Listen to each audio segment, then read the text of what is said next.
After its kind. Do you know what the most important lesson in the whole Bible is? Do you know what principle was considered so vital that God is said to have used it on 3 of the 6 days of creation, and it is repeated no less than 6 times in the first chapter of Genesis alone? Just this: everything reproduces after its kind. Go back over the miracles of increase in the Bible. What do you find? When the widow of Zarephath gave Elijah her oil and meal, what did she get? More oil and meal, did she not? Not gold or riches, but increase after its kind.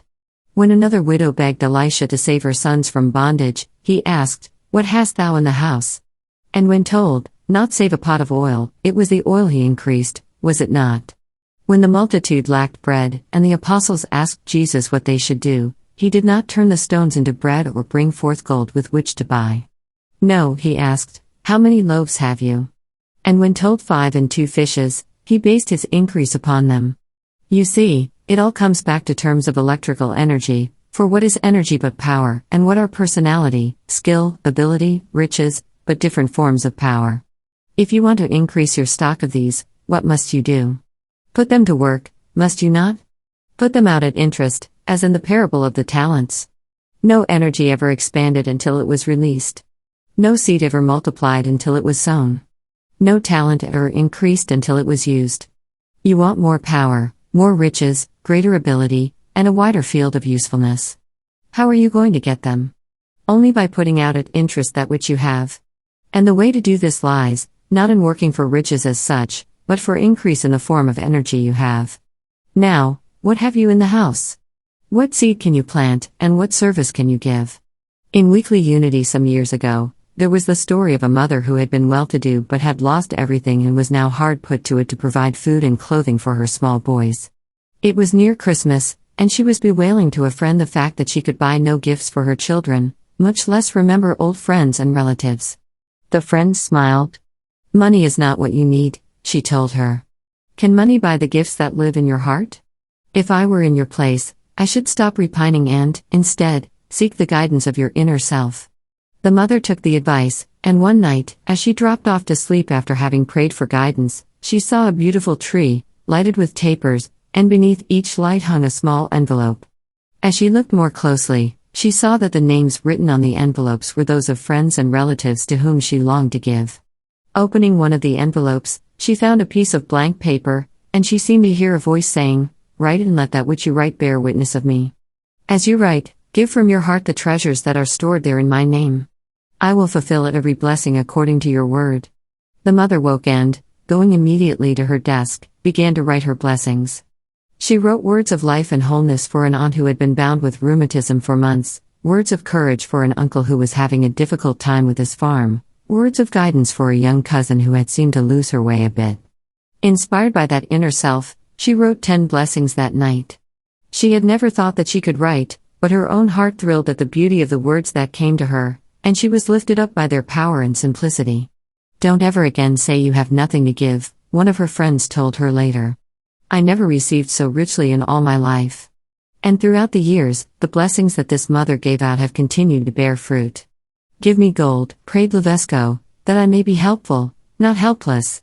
Give me gold that I may taste the pure joy of making others happy. Give me gold that I may see the beauties of this world in moments of leisure. Give me gold that landmine may be secure in our declining years." A worthy prayer, indeed. But prayer alone is not enough. You must plant the seed before you can hope to reap the harvest. You must give before you can get. "Do the thing," said Emerson, "and you shall have the power. But they who do not do the thing do not have the power." Everything has its price, and if the price is not paid, not that thing but something else is obtained. And it is impossible to get anything without its price. For any benefit received, a tax is levied. In nature, nothing can be given, all things are sold. Power to him who power exerts. Russell Conwell, the famous lecturer, who built the Baptist Temple in Philadelphia and founded Temple University, was in the beginning merely the pastor of a very poor flock. His congregation consisted of working people, and many of them were in need. So he was continually offering prayers for money. One Sunday, it occurred to him that the old Jewish custom had been to make a gift or offering first and then pray for what you wanted. So he announced that the following Sunday, he would reverse his usual method of procedure. Instead of offering his prayer first, he would first take up the collection, and he wanted all who had special favors to ask of God to give freely as an offering. We quote the result from effective prayer. The question was asked afterward if anyone who made a special offering on that particular day had not been answered, and there was no exception in the massive testimony to the efficiency of each prayer that day. The recitals of the marvels which followed that prayerful offering were too startling for general belief. The people had complied with the conditions, and God had answered clearly according to his promise. They had brought the tithes into the storehouse, and the Lord had poured out the blessings as an infallible result. Cases of sudden and instantaneous recovery of the sick were related by hundreds. One poor man whose child was insane prayed for her recovery. That afternoon when he went to the sanatorium, she met him in her right mind. A lady sold her jewelry and brought the proceeds as an offering as she prayed for healing from sciatic rheumatism. She felt going from the church and arose to find rheumatism gone. One old gentleman involved in a ruinous lawsuit brought all the profits of the previous week and deposited them as he prayed for a just outcome. Within the week, the suit was withdrawn. A woman with an overdue mortgage on her home determined to risk all on one prayer and gave all she had as she prayed. When plumbers came to repair a leak the following week, they discovered a loose board in the floor under which her father had hidden all his money. The sum was more than enough to pay off the mortgage in its entirety. There were probably 50 such cases. You have to sow before you can reap.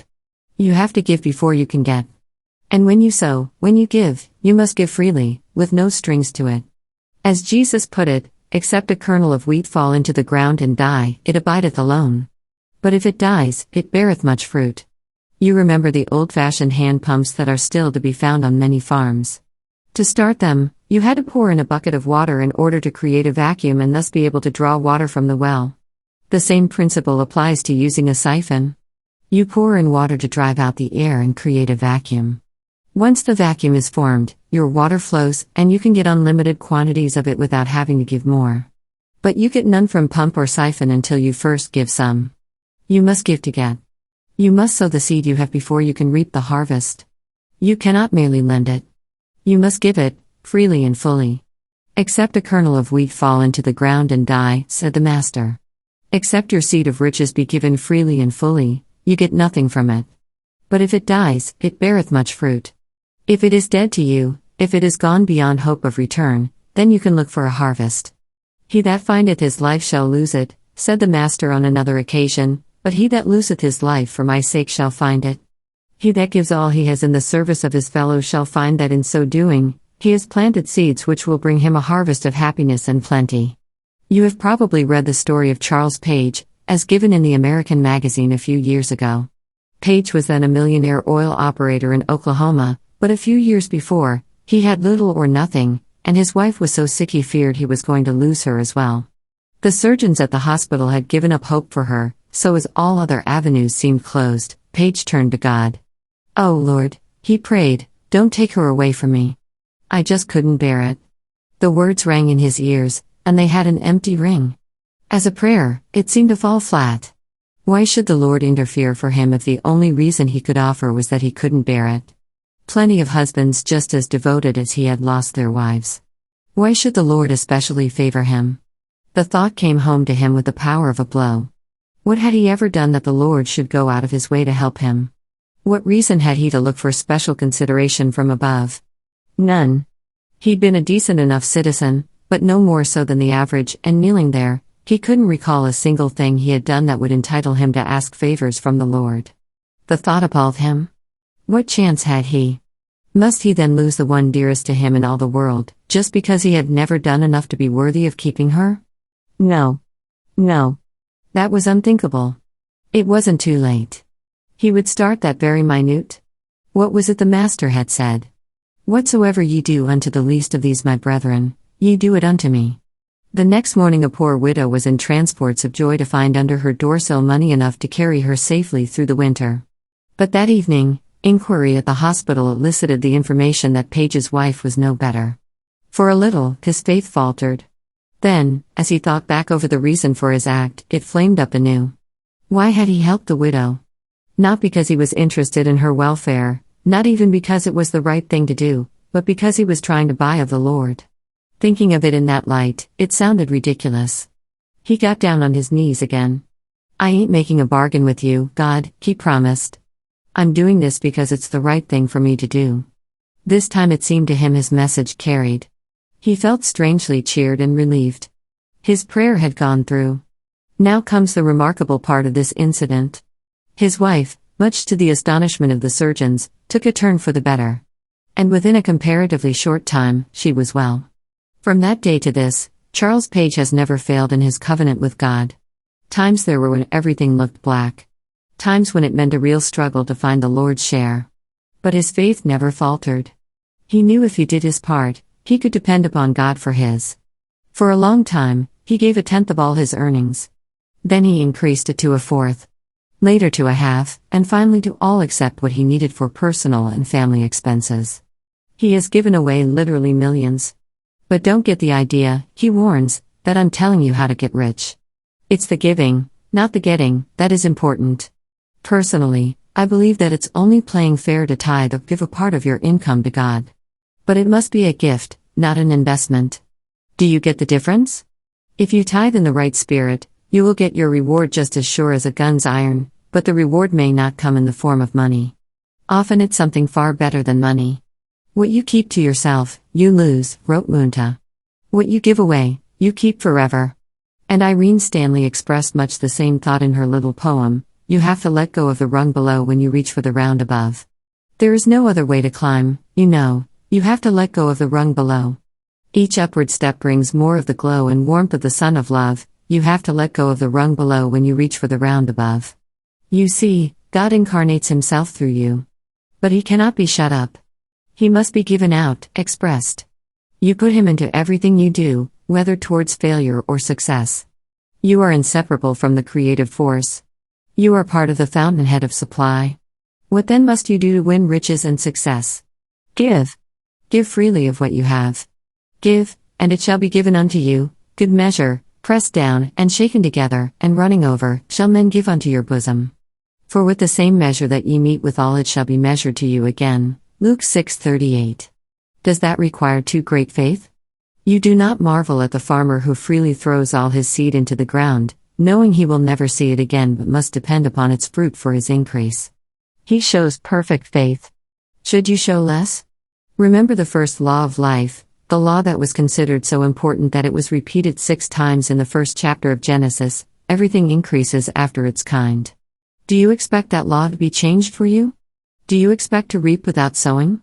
There is that scattereth and increaseth yet more, said that wisest of ancient sages, King Solomon. And there is that withholdeth more than is meet, but it tendeth to poverty. The liberal soul shall be made fat, and he that watereth shall be watered himself. You see, life is logical.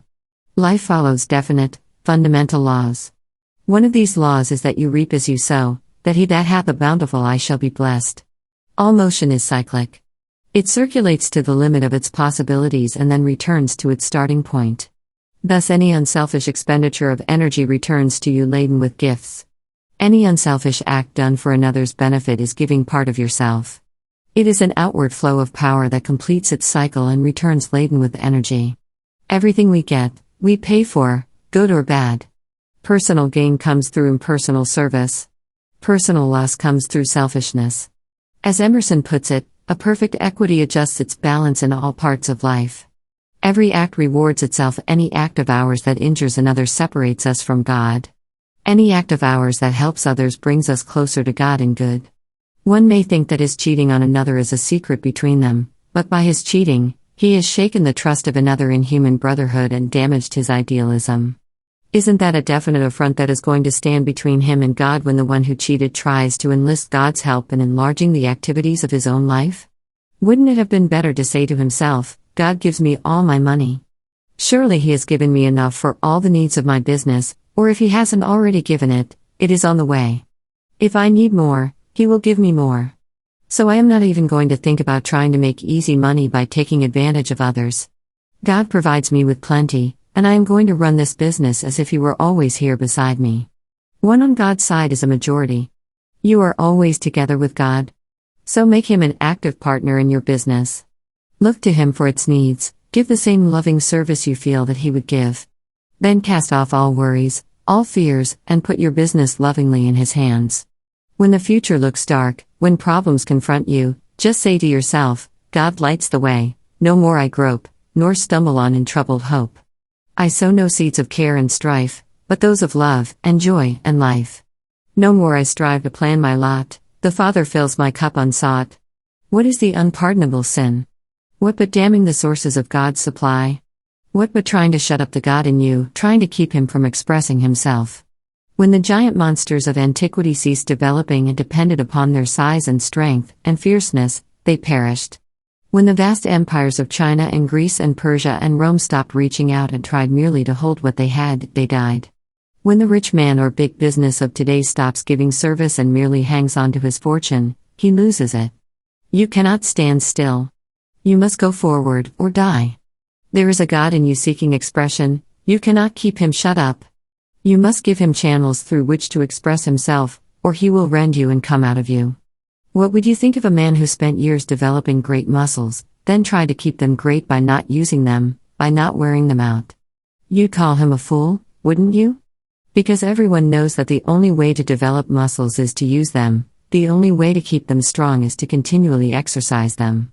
What everyone does not seem to know is that all of life works in the same way. You cannot hold on to anything good. You must be continually giving and getting. You cannot hold on to your seed. You must sow it and reap anew. You cannot hold on to riches. You must use them and get other riches in return. The unpardonable sin is to stand in the way of progress and try to stop the cycle of life. You must give to get. You must sow to reap. The unprofitable servant in Jesus' parable was not the first or the only one to be cast into outer darkness, where he is weeping and gnashing of teeth from burying his talent. The ones who became rulers over many things were those who freely used what they had, who started riches flowing. So when a talent is given to you, don't try to hide it away or bury it. Don't dam up the channels of supply with the few dollars you have, and thus prevent the unlimited riches of God from flowing to you. Set up your generator, which is the service you have to offer your fellow man. Turn on the steam by giving to it all the power, all the skill, all the intelligence you have. Then start the flow of riches with your faith by cheerfully pouring into the channel of service all that you have. That means buying the things that are necessary to your development and that of your family. Pay your just debts, though it leaves you without a cent in your purse. Put your dependence, not on the few dollars you have in hand, but on the great ocean of supply above and about you. Use the few dollars you have to create the vacuum which shall poke a hole in the bottom of that ocean and start the unending flow of riches pouring into you.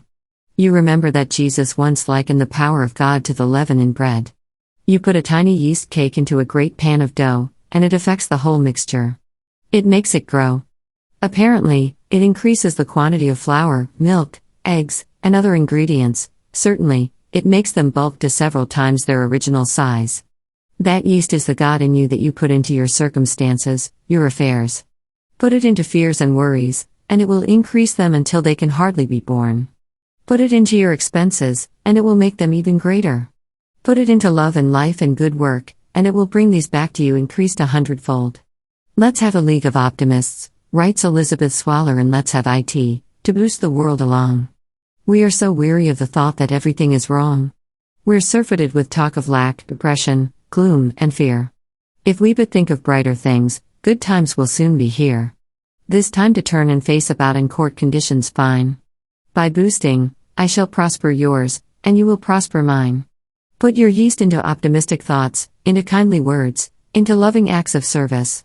Remember, the hardest part of anything is the start. If you want something, pray for it, then start doing, being, giving, whatever is needful to set the yeast acting. You don't have to make the dough expand when you put the yeast into it. The yeast attends to that. All you have to do is to give the yeast a chance to get in its work. So if you want to receive something of good, show your faith by giving what you have. Put a little yeast into your affairs. It doesn't matter how poor you are, how much in debt, how weak or sickly. You can always give something. But remember that everything increases after its kind, so give what you want to receive. Sow the seeds of the harvest you want to reap, whether it be love, energy, service, or money. And pray. Nearly 2,000 years before Christ, it was said in the Vedas that if two people would unite their psychic forces, they could conquer the world. Then came Jesus, to put it even more definitely, again I say unto you, that if 2 of you shall agree on earth as touching anything that they shall ask, it shall be done for them of my Father who is in heaven. For when 2 or 3 are gathered together in my name, there am I in the midst of them." In one of his books, Russell Conwell tells of a little group in his church who were in such straitened circumstances that they decided to get together and see if, by uniting their prayers, they could not improve their finances. So they met at the house of one of their number, who happened to be a bookbinder by trade, and decided that each week the whole group would unite their prayers to solve the difficulties of some one member. The bookbinder was the first one chosen. He owed a great deal of money and had no means of paying his debts. So that evening, the group prayed that he might receive help in meeting his obligations. It was then agreed that at noontime every day until the next meeting, each member would stop whatever he was doing and spend a minute or 2 in silent prayer that the bookbinder's needs might be met. The meeting was on Tuesday evening.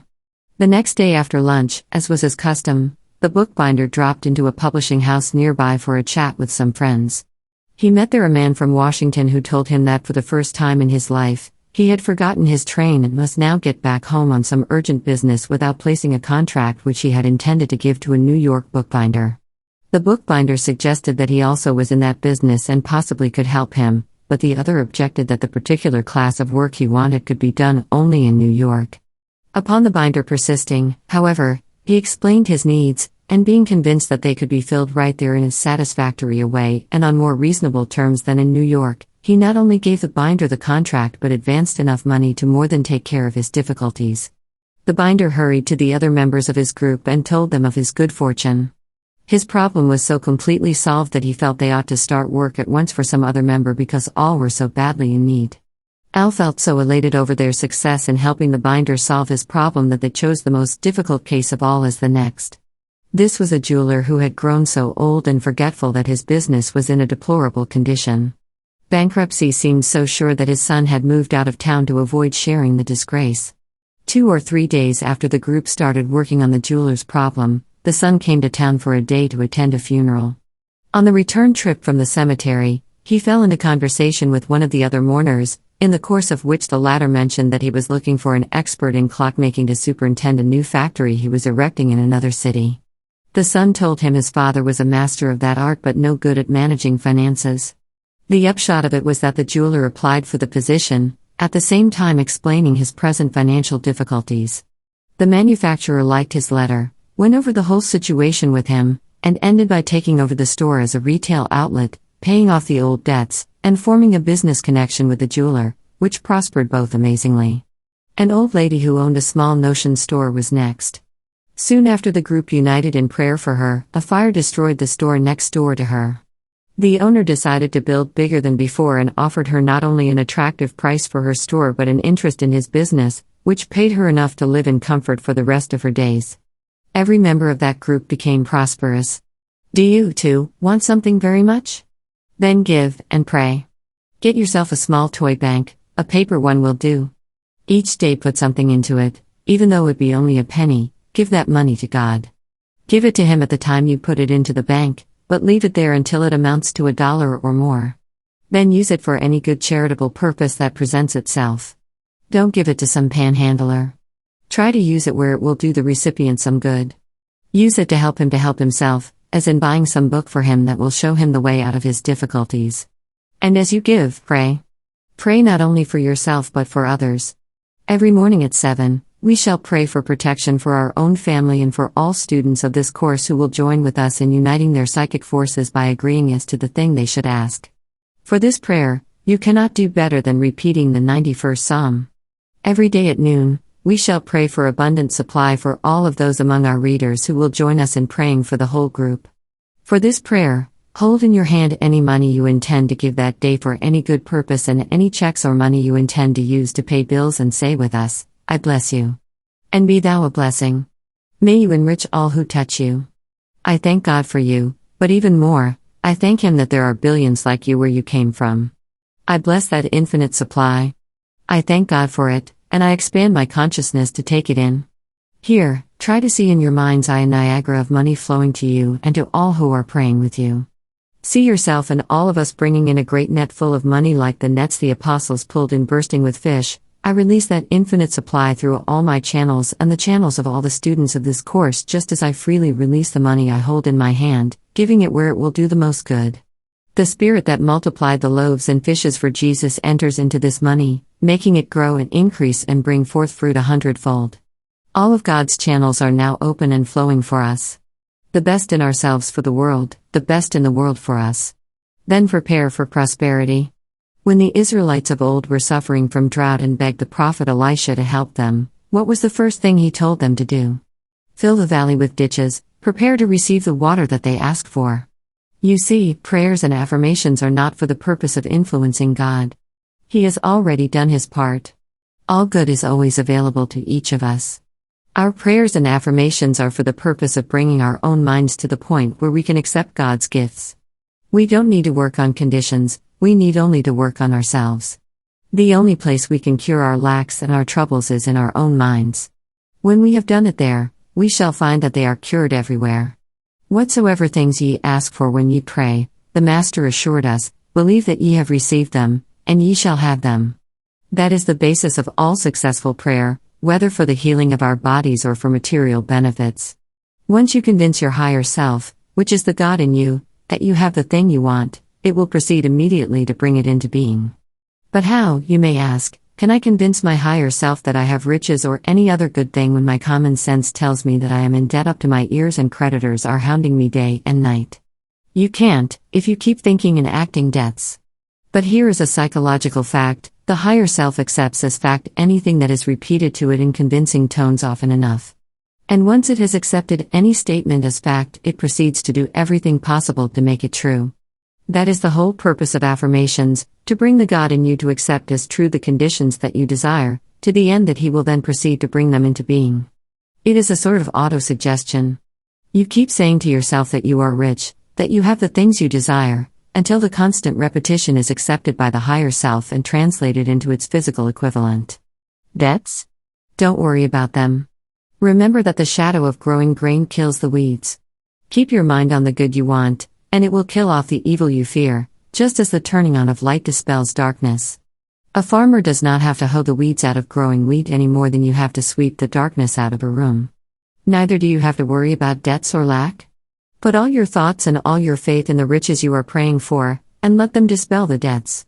But don't worry if you can't summon such faith right out of the blue. Most of us have to lead up to it gradually. Start with Ku's well-known affirmation, every day in every way, we are getting richer and richer. Use that to prepare your higher self for stronger affirmations. Then, when your faith has grown stronger, claim the thing you want.